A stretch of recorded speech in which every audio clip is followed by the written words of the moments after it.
اعوذ باللہ من الشیطان الرجیم بسم اللہ الرحمن الرحیم وما من دابۃ فی الارض الا علی اللہ رزقها ویعلم مستقرها ومستودعها کل فی کتاب مبین۔ آج 12واں روزہ ہے تو 12ویں پارے کا مختصر خلاصہ بیان کیا جائے گا۔ زمین پر کوئی بھی چوپایا زمین پر چلنے والا ہو اس کا رزق اللہ کے ذمے ہے۔ اللہ رب العزت ان کے ٹھہرنے کی جگہ کو بھی جانتے ہیں اور ان کے قبض کرنے کی جگہ کو بھی جانتے ہیں۔ گویا رزق کا وعدہ اللہ رب العزت نے ہر ایک سے لیا، جتنی مخلوقات ہیں سب کا رزق اللہ کے ذمے ہے۔ اللہ نے رزق کا وعدہ اپنے ذمے لیا ہے اور انسان اس کے لیے سارا دن مارا مارا پھرتا ہے، اور جنت کا اللہ نے وعدہ نہیں لیا بلکہ فرمایا فمن ثقلت موازینہ فاولئک هم المفلحون، جس کا نامہ اعمال کا نیکیوں والا پلڑا جھک گیا وہ کامیاب ہے۔ تو جنت کے لیے ہم تیاری ہی نہیں کرتے، اور اسی طرح ان کو جہاں ٹھہرانا ہے ان کے ٹھہرنے کی جگہ بھی اللہ رب العزت کے علم کے اندر ہے، اور جہاں سے ان کو لیا جائے گا قبر بنے گی وہ جگہ بھی اللہ کے علم کے اندر ہے۔ اور آگے اللہ رب العزت کی پھر وحدانیت کا تذکرہ کہ اس نے آسمان زمین کو 6 دن میں پیدا کیا،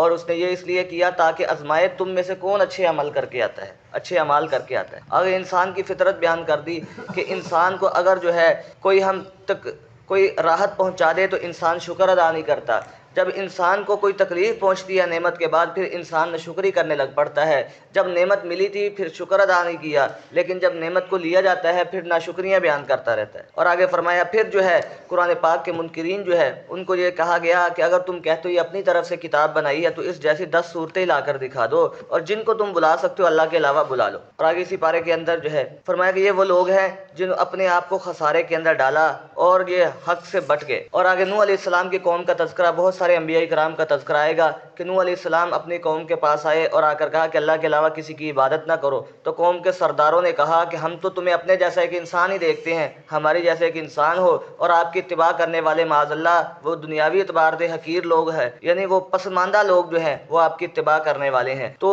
نوح علیہ السلام نے پھر بھی کہا کہ تم میری قدر کو نہیں جانتے، اور یہی کہا کہ اے میری قوم میں تم سے کوئی مال نہیں مانگتا، اور نہ ہی اگر میں ان کو ہٹانے والا ہوں، جس طرح تم اللہ کے بندے ہو تو یہ بھی اللہ کے بندے ہیں، یہ غریب ہیں تو میں ان کو کیسے ہٹا دوں اپنی مجلس سے۔ تو پھر یہ بھی کہہ دیا کہ اگر میں نے ان کو ہٹایا تو پھر اللہ کے سامنے میری کون مدد کرے گا، اور نہ ہی میرے پاس، میں یہ کہتا ہوں کہ میرے پاس خزانے ہیں، اور نہ ہی میں غیب کو جاننے والا، نہ میں فرشتہ ہوں، میں تو جو میری طرف وحی کیے جاتا ہے میں وہی بیان کرتا ہوں۔ تو قوم جو ہے وہ آگے سے بھٹکتی رہی، اور پھر فرمایا کہ اللہ رب العزت نے نوح علیہ السلام کو حکم دیا کہ اب ایسا کرو تم ہمارے سامنے ایک کشتی بناؤ۔ اب جب کشتی بنانا شروع کی پھر بھی قوم کے لوگ گزرتے مذاق اڑانا شروع کر دیا کہ کشتی کیوں بنا رہے ہو؟ تو نوح علیہ السلام نے فرمایا اب تم مذاق اڑاتے ہو، پھر وہ دن آئے گا جب ہم تمہارا مذاق اڑائیں گے۔ پھر اللہ رب العزت نے فرمایا جب ہمارا حکم آ گیا اور پھر تندور سے بھی پانی ابل پڑا، حالانکہ تندور سے عام طور پر جو ہے وہ آگ نکلتی ہے لیکن تندور سے پانی ابل پڑا، پھر اللہ نے حکم دیا سوار کر لو ہر طرح کی چیزوں کے جوڑے جوڑے، نر اور مادہ کو سوار کر لو،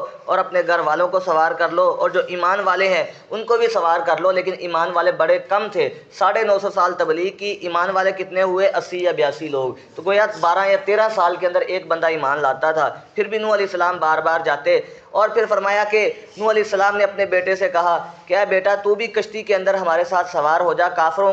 کے ساتھ نہ رہ۔ تو بیٹا کہنے لگا کہ اگر پانی آ گیا تو میں جو ہے پہاڑ پر چڑھ جاؤں گا۔ تو کہا کہ آج اللہ کے حکم کے علاوہ کوئی بچا نہیں سکتا۔ ابھی یہ باتیں ہی ہو رہی تھی، اچانک پانی کی ایک موج جو ہے بلند ہوتی ہے اور نوح علیہ السلام کا بیٹا بھی غرق ہو جاتا ہے۔ پھر اللہ رب العزت نے فرمایا کہ اے زمین اپنے پانی کو اب نگل جا، اے آسمان تھم جا۔ اب جو ہے پھر جو ہے کشتی جو ہے جودی پہاڑ پر جو ہے لگ جاتی ہے۔ اس کے بعد نوح علیہ السلام فرماتے اے میرے رب یہ میرا بیٹا ہے، یہ میرے گھر والوں میں سے ہے، آپ کا وعدہ سچا ہے کہ آپ کے گھر والوں کو نقصان نہیں پہنچائیں گے۔ تو اللہ نے فرمایا کہ اے نوح یہ تیرے گھر والوں میں سے نہیں ہے، یہ تیرا اہل نہیں ہے، اس لیے کہ اس کے اعمال اچھے نہیں ہیں۔ تو معلوم ہوا کہ جس کے پاس ایمان نہیں ہے تو وہ چاہے نبی کا بھی بیٹا ہو تو اس کو بھی سزا دی جائے گی۔ اور اس کے بعد جو ہے فرمایا کہ پھر نوح علیہ السلام، اب یہاں نوح علیہ السلام سے اجتہادی خطا ہوئی تو انہوں نے فوراً کہا اے میرے رب پھر جو ہے مجھے معاف کر دے اور مجھ پر رحم والا معاملہ فرما۔ اجتہادی خطا جو ہے وہ نبی سے ہو جانا اس وجہ سے ہوتا ہے تاکہ امت کے لیے تعلیم ہو کہ اگر نبیوں سے اس طرح کی اجتہادی خطا سے مراد ہوتا ہے خلاف اولا کام کا ہو جانا،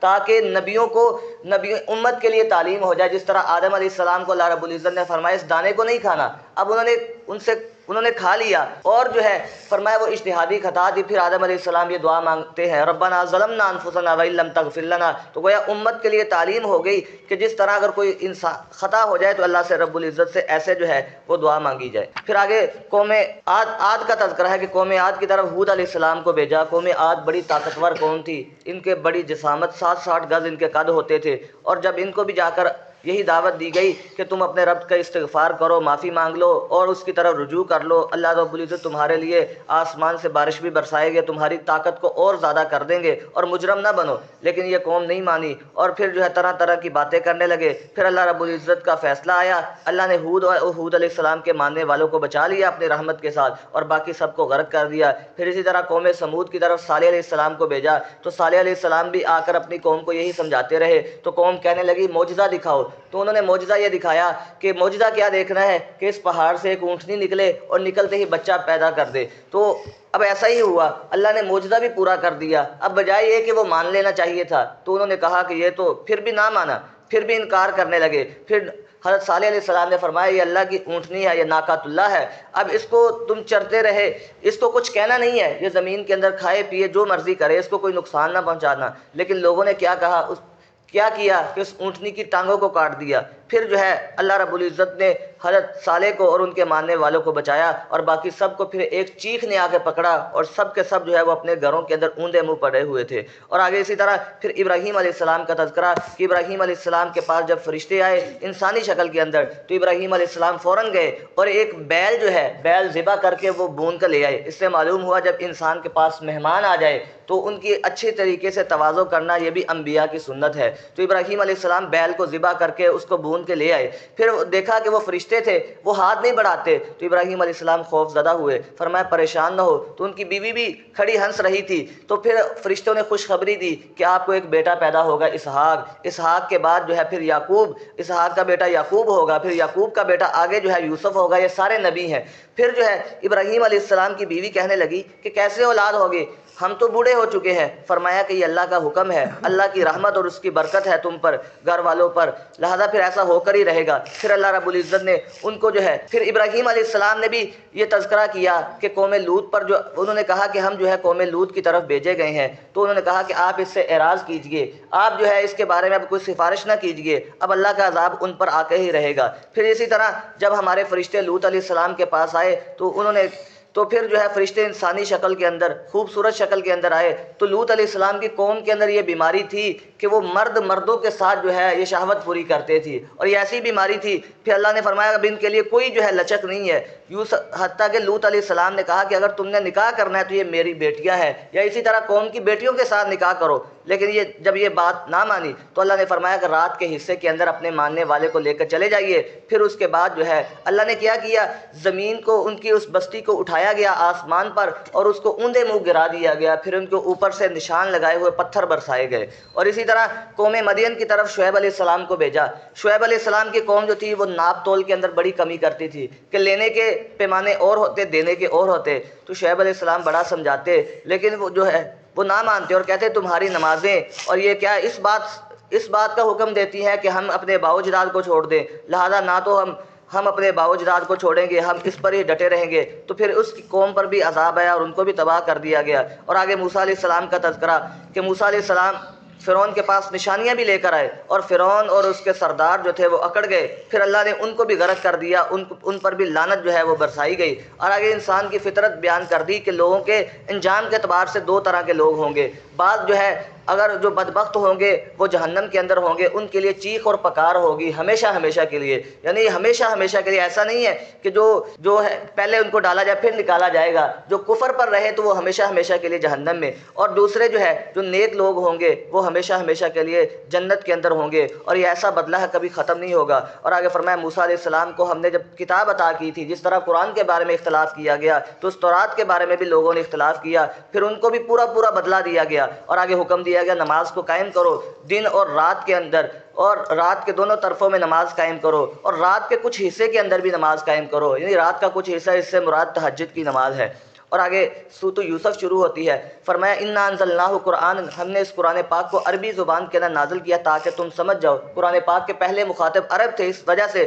عربی زبان کے اندر نازل کیا، اور فرمایا ہم آپ کے سامنے بہت ہی اچھا قصہ بیان کرتے ہیں اور جو ہم نے اس قرآن پاک کو بیان کیا گیا۔ ایک تو یہ قصہ جو ہے وہ بڑا مزیدار ہے، اور دوسرا یہ ہے کہ پوری سورت کے اندر ہر یوسف علیہ السلام کا ہی قصہ ہے، یعنی ایک ترتیب کے ساتھ بیان کیا گیا، اس لیے اس کو احسن القصص کہا گیا۔ اور یوسف علیہ السلام نے اپنے باپ سے کہا، یعقوب علیہ السلام سے، کہ میں نے خواب دیکھا کہ مجھے 11 جو ہے ستارے سجدہ کر رہے ہیں، چاند سورج بھی مجھے سجدہ کر رہا ہے۔ تو آگے سے یعقوب علیہ السلام نبی تھے، سمجھ گئے اور کہا کہ اب یہ خواب جو ہے اپنے بھائیوں کو بیان نہ کرنا، ورنہ تمہارے خلاف وہ تدبیریں شروع کر دیں گے۔ یوسف علیہ السلام کے 11 بھائی تھے، ایک بھائی تو ان کا والدہ سے ہی تھا جن کا نام بنیامین تھا، سگا بھائی تھا، اور دوسرے جو تھے وہ باپ شریک بھائی تھے، وہ 10 تھے۔ اب ان کے سامنے جب یہ بات پتہ چل گئی تو انہوں نے تدبیریں شروع کر دی کہ یہ کیسا ہے کہ ہمارے باپ کی محبت یوسف کے ساتھ بہت زیادہ ہے۔ یوسف علیہ السلام ایک جو ہے ظاہراً بھی خوبصورت تھے اور عادتاً بھی خوبصورت تھے، کہ ان کی عادات بھی بڑی تھی، اور جیسا بچے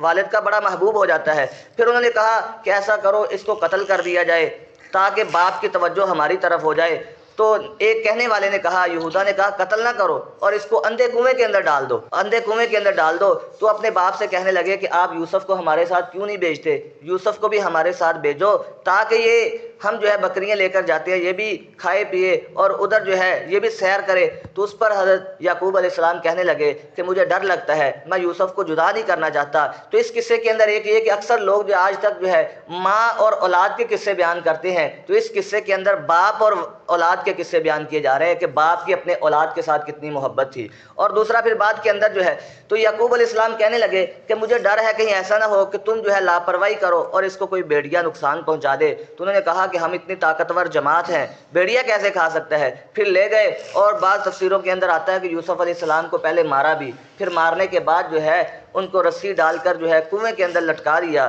پھر جو ہے کنویں کے اندر نیچے گرایا۔ تو اللہ رب العزت نے فوراً جبرائیل امین کو بھیجا کہ جاؤ جبرائیل یوسف کو لے لو اور اس کو آسانی کے ساتھ نیچے پہنچا دو۔ تو جبرائیل امین نے اپنے نورانی پر بچھا دیے۔ پھر اس کے بعد جو ہے اب انہوں نے تماشا کیا، ان کا کرتا اتار لیا اور اس پر خون لگایا، خون لگا کر شام کو روتے ہوئے آگے اور آ کر کہنے لگے ہم تو اس سے معلوم ہوا ہر رونے والا سچا نہیں ہوتا۔ تو رو کر کہنے لگے اے ابا، ہم نے تو یوسف کو چھوڑا تھا سامان کے پاس اور اس کو بھیڑیا کھا گیا، تو یوسف دنیا سے چلے گئے، آپ ہماری بات نہیں مانیں گے اگرچہ ہم کتنے ہی سچے ہوں۔ تو انہوں نے کہا، حضرت یعقوب علیہ السلام نے جیسے ہی دیکھا، کہا کہ بھیڑیا بڑا سمجھدار تھا کہ خون تو لگا ہے لیکن اس کرتے پر کوئی نشان نہیں ہے، کسی جگہ سے پھٹا نہیں ہے، تو سمجھ تو گئے، کہا کہ اب صبر ہی بہتر ہے اور اللہ رب العزت ہی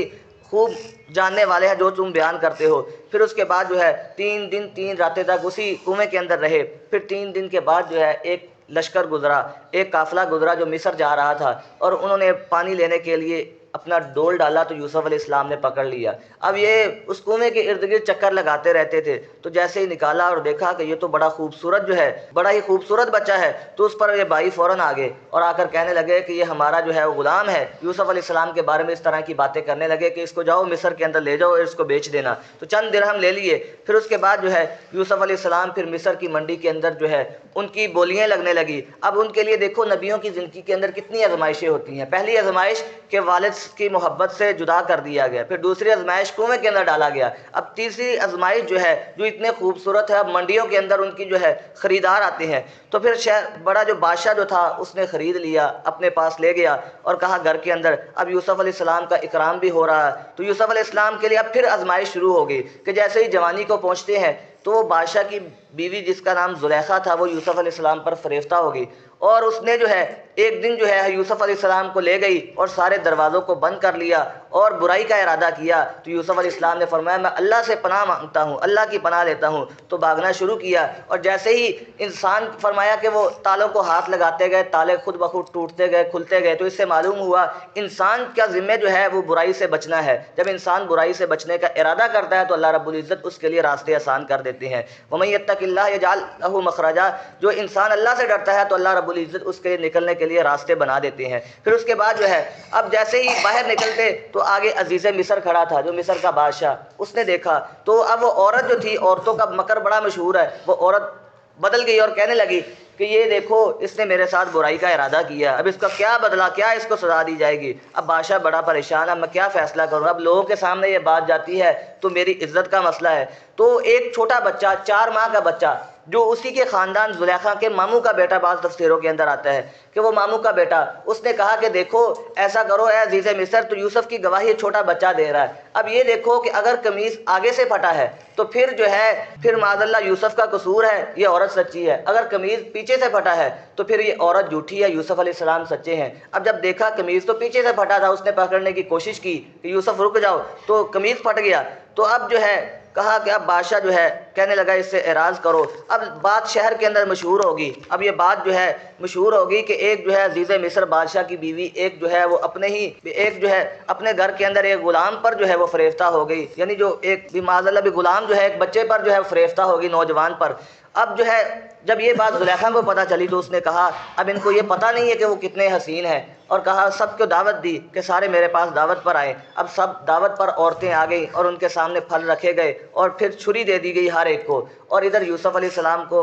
کہا گیا کہ آپ جو ہے سامنے سے گزریے، آپ کا دیدار ہو جائے۔ جب یوسف علیہ السلام گزرتے ہیں تو ساری عورتوں نے بجائے یہ کہ وہ پھلوں کو کاٹتی اپنے ہاتھوں کو کاٹ لیا، انگلیاں کاٹنی شروع کر دی اور کہنے لگی حاشا للہ ما ھذا بشرا، یہ تو کوئی انسان ہے ہی نہیں، یہ تو کوئی فرشتہ ہے۔ پھر جو ہے اب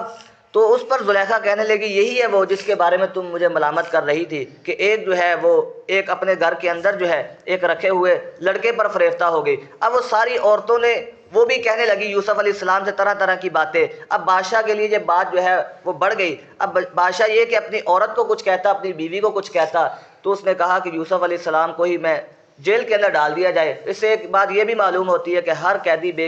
قیدی قصوروار نہیں ہوتا، کچھ قیدی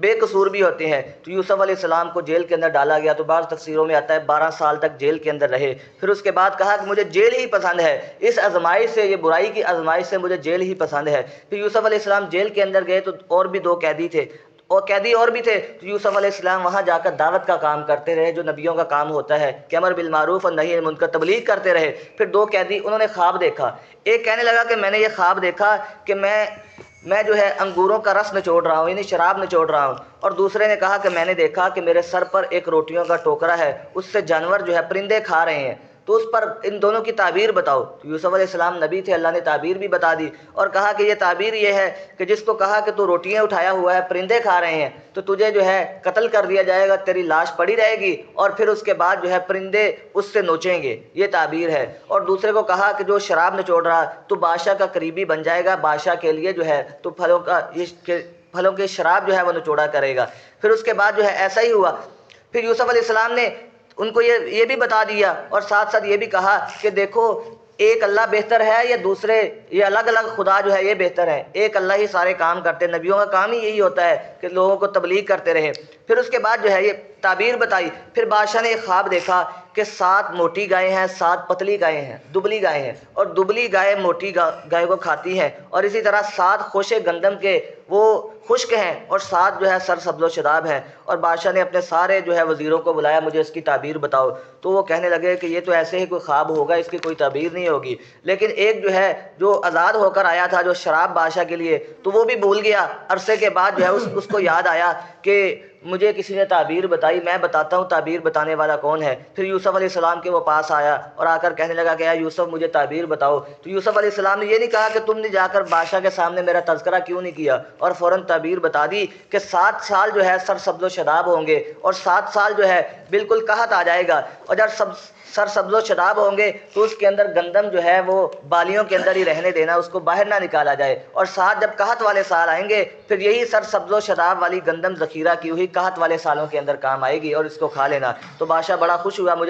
بادشاہ کہنے لگا کہ اس کو میرے پاس بلا کر لاؤ، اور اس کے لیے اب میں کیا کروں؟ تو یوسف علیہ السلام نے فرمایا کہ نہیں میں ایسا نہیں آؤں گا، پہلے جو ہے بادشاہ سے کہو کہ ان عورتوں کا مسئلہ تو حل کرے کہ جس کی وجہ سے میں بے گناہ جیل کے اندر ہوں، پہلے ان عورتوں سے پوچھو کہ برائی کا ارادہ کس نے کیا تھا۔ اب اس بادشاہ نے اپنی بیوی کو بھی بلا لیا اور ساری عورتوں کو بلایا اور کہا کہ بتاؤ کیا معاملہ تھا، تو سب عورتوں نے گواہی دی کہ ہم نے ہی برائی کا ارادہ کیا تھا، یوسف علیہ السلام تو سچے ہیں، یوسف علیہ السلام ایسا نہیں کر سکتے۔ اور ادھر بادشاہ کی بیوی نے بھی کہا انا راودت عن نفسہ، میں نے اس کو بہکانے کی کوشش کی، وانہ لمن الصادقین، یہ تو بڑا ہی سچا ہے، ذالک لیعلم، یہ یوسف علیہ السلام نے سارا اس وجہ سے کیا تاکہ جان لے، بادشاہ بھی یہ جان لے، انی لم اخنہ بالغیب، میں نے اس کی غیر موجودگی میں کوئی خیانت نہیں کی، اور اللہ رب العزت خیانت کرنے والوں کو پسند نہیں کرتا۔ پھر اگلے پارے کے اندر بھی یوسف علیہ السلام کا قصہ چلے گا۔ دعا ہے کہ اللہ رب العزت قرآن پاک سمجھ کر عمل کی